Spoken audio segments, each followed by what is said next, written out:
దేవునికి మహిమ కలుగును గాక. ప్రభునందు ప్రియ దేవుని బిడలరా, మన ప్రభువును రక్షకుడునైన యేసు క్రీస్తు నామములో అందరికీ శుభములు, వందనములు తెలియజేస్తూ ఉన్నాం. యోహాను రాసినటువంటి సువార్త 3వ అధ్యాయం 16వ వచనం. దేవుడు లోకమును ఎంతో ప్రేమిస్తున్నాడు.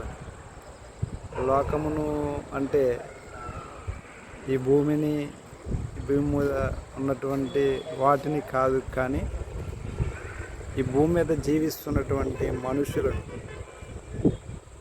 మనుషులను ప్రత్యేకించి ఆయన ప్రేమిస్తూ ఉన్నాడు.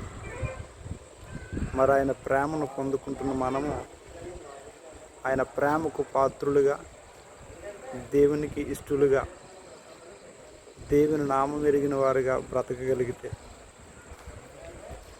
ఒక అద్భుతమైనటువంటి కృపతో దేవుడు మనల్ని ఆదరించి బలపరిచి అన్ని విషయాల్లో ఆయన సహాయం చేస్తాడు, మేలు కలుగు చేస్తాడు.